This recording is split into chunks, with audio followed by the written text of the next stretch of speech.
Salut tout le monde, c'est Ulysse de VIP pour une nouvelle vidéo. Donc aujourd'hui je vais vous faire un tutoriel sur les bases de Word 2013. Car comme vous l'aurez remarqué si vous avez téléchargé la version 2013, l'interface a beaucoup changé par rapport à Word 2003. Et donc je pense que ça nécessitera un petit tutoriel. Enfin plutôt même un gros tutoriel parce qu'il va durer assez longtemps. Donc vous m'excuserez si vous trouverez que je suis un peu lent sur certains trucs, mais sur certaines choses à expliquer. Mais c'est vraiment un tutoriel pour les débutants, donc il va falloir vraiment, je vais prendre le temps pour bien expliquer. Donc pour commencer, on ouvre Word 2003. Voilà, voilà démarrage. Donc comme vous le remarquez, on n'arrive pas directement sur une page blanche, mais on arrive sur des types de documents. Donc par exemple, vous voyez, on a un billet de blog, euh, un prospectus, un résumé, un CV, vous voyez, plein de documents. En fait, c'est fait pour vous faciliter la vie, c'est-à-dire pour vous aider et pour avoir la, la mise en page déjà faite quoi à l'avance. C'est pour vous aider, ça a été préparé à l'avance et donc c'est censé vous aider. Mais bon, moi pour la vidéo, je vais juste ouvrir un document vierge, voilà. Donc, comme vous le remarquez, auparavant, on avait vous voyez, les onglets là, vous voyez ceux-là. Avant, on déroulait et on devait cliquer sur ces onglets, puis dérouler quelque chose pour sélectionner une fonction. Alors maintenant, il suffit juste de cliquer sur un onglet pour avoir toutes les fonctions réunies.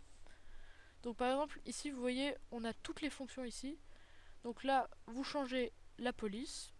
Vous voyez, donc moi, je vais prendre le Times New Roman. Vous pouvez changer la taille de la police. Je vais mettre 14 par exemple. Vous pouvez définir si votre police sera en gras en cliquant ici, en italique en cliquant ici, ou la souligner en cliquant ici, je veux dire. Après, vous pouvez définir si vous voulez barrer quelque chose. Après, ça c'est pour les indices et pour les carrés, enfin pour les exposants. Et c'est pour faciliter les choses en mathématiques, vous voyez. Ensuite, ici, c'est une petite commande ajoutée, c'est pour augmenter d'un cran la taille de la police. Donc là, ça a augmenté à 16. Et vous pouvez descendre ici sur le petit A. Donc là, il y a un grand A, c'est pour augmenter. Là, il y a un petit A, c'est pour baisser. Donc là, je vais rebaisser. Ensuite, ici, c'est pour les effets de texte. Donc par exemple, vous voyez, vous pouvez choisir comment ça va être présenté. Est-ce que ça va être une lettre toute simple? Est-ce qu'il y aura une petite ombre, une réflexion, une lumière? Vous voyez, des choses de genre. C'est un peu pour créer des effets de style, quoi. Ensuite, ici, ce sera le fond derrière la lettre. Donc par exemple, jaune, si j'ai envie. Donc là, vous voyez, je clique ici. C'est chez jaune. Bon, moi, je vais mettre aucune couleur parce que c'est beaucoup plus simple. Là. Ensuite ici c'est pour sélectionner la couleur des lettres. Donc c'est noir par défaut mais vous pouvez choisir bleu, enfin toutes les couleurs disponibles quoi, à peu près. Ensuite ici c'est pour mettre la, la lettre en majuscule, en minuscule ou en petite majuscule. C'est assez bon, bizarre. Ça c'est pour inverser la case. Donc par exemple vous passez, imaginez, de ça, par exemple la casse. Par exemple, et là vous cliquez sur inverser la casse et vous obtenez ça. Voilà. Ensuite, donc, attendez, j'efface. Donc ici, c'est pour créer une liste de puces. Après ça, c'est pour mettre votre texte à gauche. Ici, c'est pour le centrer. Voilà. Ici, c'est pour le mettre à gauche. Ici, c'est pour le centrer. Ici, c'est pour le mettre à droite. Et ici, c'est pour le mettre à peu près normalement. Ensuite, ici, vous choisissez la couleur du fond. Donc, par exemple, vous voyez, vous pouvez mettre en bleu, en vert. Il suffit juste de cliquer sur une couleur. Moi, je vais laisser comme ça. Après, ici, vous pouvez trier par ordre alphabétique. Bon, ça, c'est pas très utile. Ces dernières commandes sont pas très utiles.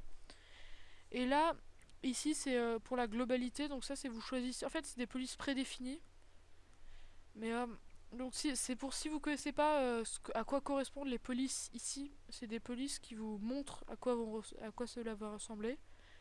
Et donc c'est un peu pour les novices on va dire. Mais si vous connaissez bien vos polices, je vous conseille plutôt ce bouton là. Ensuite, je vais taper quelque chose, par exemple bonjour. Voilà. Vous remarquerez que si je le sélectionne, on arrive directement sur les commandes de base, donc par exemple changer la police, donc on peut changer directement. Et vous voyez, donc je vais mettre en monotype Corsiva. Ensuite, vous voyez, si vous voulez, vous n'avez même pas besoin de cliquer pour la taille de la police. Il suffit juste de regarder. Et vous voyez, vous n'avez même pas besoin de changer, c'est juste un essai en fait, en quelque sorte. Voilà. Ensuite, pour le gras, bon ça faut cliquer par contre.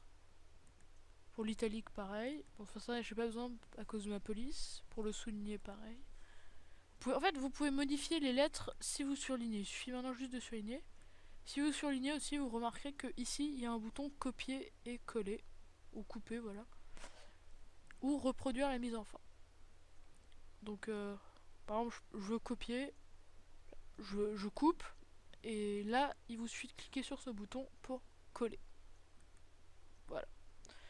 Ensuite, donc dans l'outil insertion, vous trouverez tout ce que vous pouvez insérer. Donc par exemple, vous pouvez insérer un tableau. Ça c'est un peu une des choses les plus courantes. Donc là, il vous donne quelques petits types de tableaux, mais bon, l'important, c'est pas très utile. Voilà, donc là vous choisissez le nombre de cases. C'est beaucoup plus rapide parce que avant, il fallait le définir manuellement et donc maintenant il suffit juste de pointer la souris comme ça et vous choisissez votre nombre de cases. Et en plus, il suffit de regarder pour voir ce que ça va donner. Donc c'est très simple. Moi je vais prendre un tout petit tableau tout simple, voilà. Ensuite, donc là, quand vous avez créé votre tableau, vous arrivez directement dans l'outil création. Donc c'est un nouvel outil de Word 2013, donc c'est pour choisir à peu près tout ce que vous pourrez modifier sur votre tableau. Donc par exemple, l'opacité des lignes. Donc par exemple, vous voyez, il suffit que je laisse comme ça pour voir ce que ça va donner. Ici, vous voyez, vous changez de couleur toutes les lignes.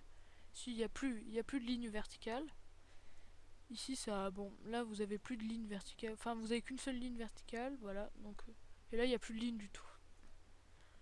Donc après vous pouvez aussi choisir la couleur du fond, les styles de bordure, la couleur du stylet, mais c'est pas des trucs très utiles quand on est directement. Et donc là, pour quitter l'outil création, il suffit juste de cliquer sur accueil, voilà. Ensuite, donc on revient à l'outil insertion, enfin à l'onglet insertion. Donc vous verrez que vous pouvez aussi insérer des images. Donc là il suffit de cliquer ici, puis d'insérer par exemple, bon ça c'est un travail que j'ai fait en art plastique, vous voyez, vous pouvez cliquer sur insérer, voilà, et ça va s'insérer automatiquement. Enfin, c'était plutôt une image que j'avais trouvée sur internet. Alors ensuite, donc vous pouvez insérer des images en ligne. Donc ça c'est des images que vous aurez trouvées sur internet. Vous pouvez insérer des formes. Donc par exemple vous cliquez ici, regardez, vous insérez par exemple, je vais insérer un rectangle, donc vous cliquez ici et là vous dessinez votre rectangle et voilà, vous avez un rectangle. Donc après avoir dessiné votre rectangle, vous pouvez dessiner par exemple, choisir la couleur. Donc moi je vais mettre en blanc. Le contour, la couleur du contour, donc je vais mettre en noir. Les effets, donc est-ce qu'on veut comme ça, avec de l'ombre? Est-ce que ça peut être en biseau, enfin en rotation, voilà, vous voyez, plein de trucs, honnêtement, bon, moi ça me sert pas à grand chose, mais voilà. Et après pour revenir, vous faites pareil, avec accueil, insertion, enfin voilà, le menu que vous voulez. Ensuite, donc vous pouvez insérer des images Smart Art, donc en général c'est plutôt des trucs professionnels, les images à Smart Art, donc par exemple des hiérarchies, des cycles, ça c'est par exemple pour les organigrammes ou les arbres généalogiques, des pyramides, des relations, plein de choses, vous voyez, c'est assez utile. Vous pouvez insérer des graphiques, évidemment, donc des graphiques en camembert ou des graphiques en courbe, en histogramme, enfin plein de choses. Vous pouvez insérer des captures, donc des photos. Vous pouvez insérer une vidéo, donc ça c'est une fonction nouvelle, donc c'est assez bien. Ensuite vous pouvez aussi insérer des trucs classiques comme des liens hypertextes, des signets, des renvois ou des commentaires. Et vous pouvez insérer des en-têtes, par exemple des numéros de page. Donc ça par exemple, ça c'est des fonctions connues, donc par exemple vous pouvez choisir le pied de page et d'en-tête. Ah, attendez, je reviens à insertion, voilà. Vous pouvez choisir d'insérer un en-tête. Vous voyez, c'est bon. C'était ce que réunissait autrefois le menu déroulant en tête et pied de page. D'ailleurs, comme vous le remarquez, tous les menus en fait qui autrefois étaient horizontaux, je veux dire verticaux, sont maintenant horizontaux et dans la petite barre d'outils ici. Ensuite, donc dans le menu création, ça c'est pour modifier le style dans la globalité. Donc ça faut l'utiliser quand on a vraiment écrit quelque chose de conséquent, pas un petit truc. Enfin, ça c'est pour donner par exemple un aspect plus professionnel ou un aspect plus joyeux à votre texte. Ensuite dans mise en page, donc ça c'est pour modifier globalement, enfin ça c'est pour modifier les espacements, les choses de ce genre. Par exemple vous voulez avoir un texte, vous voulez donner plus de place à votre texte. Vous cliquez sur marge, vous cliquez sur étroite, et donc là vous voyez le tableau a bougé et il s'est retrouvé un peu plus en haut et un peu plus à gauche.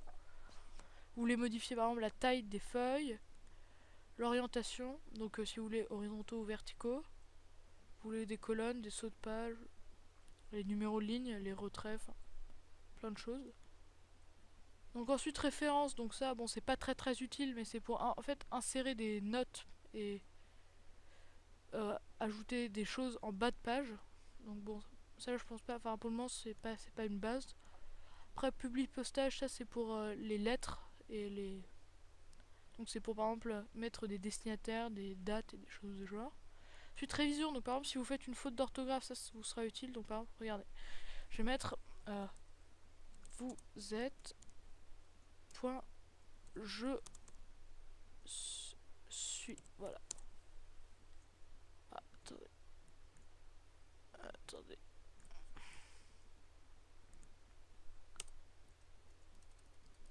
Voilà, donc vous êtes point... Voilà, donc là vous voyez j'ai fait une faute. Donc vous cliquez sur là donc dans révision, vous cliquez sur l'onglet ABC, grammaire et orthographe. Vous voyez, et donc là il vous donne des suggestions. Et donc il vous donne les propositions et en plus les définitions avec. Et il vous explique pourquoi. Donc vous pouvez évidemment ajouter ces mots au vocabulaire, par exemple si c'est des noms propres ou des choses de genre, parce qu'en général c'est pas reconnu. Donc par exemple vous voyez, vous cliquez sur add et vous cliquez sur modifier et voilà. Et donc là ils vous disent que ça a été la vérification grammaticale et orthographique a été terminée. Ensuite donc dans affichage, donc ça c'est le dernier onglet, donc ça c'est vous choisissez comment, en fonction de quoi vous voulez afficher votre document. Par exemple son mode de lecture, si c'est une page, si c'est une page web, enfin ça c'est pas très utile honnêtement.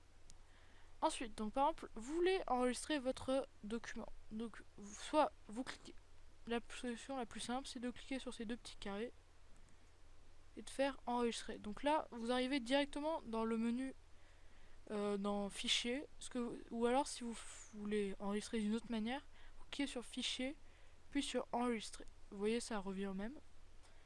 Après vous cliquez sur, par exemple vous voulez enregistrer dans mes documents. Donc normalement c'est déjà mis d'avance, mais si c'est pas mis, il suffit de cliquer sur enregistrer sous, ordinateur, parcourir, et là par exemple dans bibliothèque, mes documents. Voilà. Et donc moi je vais l'appeler bonjour 1. Voilà, je l'enregistre. Et voilà. Ensuite, donc examinons le mode fichier. Donc déjà vous avez les informations, donc vous pouvez protéger votre document par exemple en mettant un mot de passe ou définissant qui peut modifier. Après vous pouvez bon ça c'est pas très utile. Après vous pouvez mettre dans une nouvelle fenêtre un nouveau document en cliquant sur nouveau.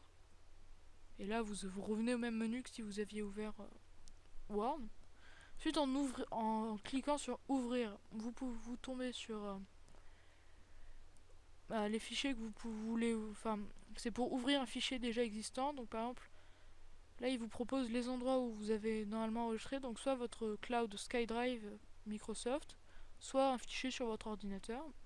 Par exemple moi si je veux ouvrir bonjour 1, bah il suffit, voilà, je tombe dessus.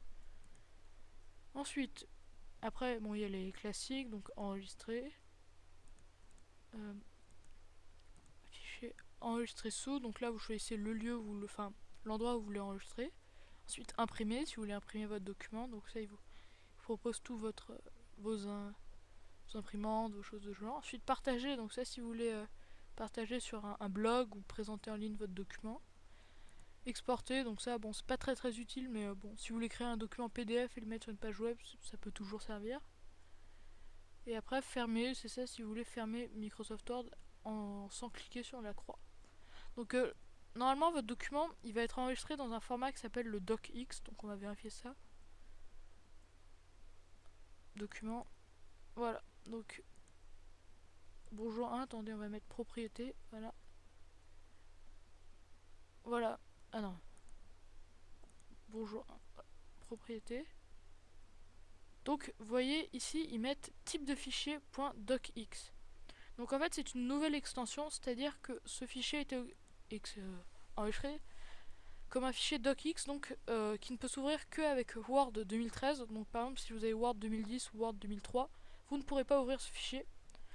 Donc pour changer, pour pouvoir l'ouvrir avec Word 2003, ce qu'il faut, c'est cliquer, donc on revient à nos documents, cliquer sur fichier, enregistrer sous. Bon là vous laissez comme ça. Après vous faites semblant de changer, mais vous ne changez pas. Donc voilà, cliquez sur mes documents. Et là, dans type, au lieu de cliquer sur document Word, vous cliquez sur document Word 97-2003. C'est-à-dire que vous aurez, voilà, bon, vous cliquez, donc vous faites enregistrer.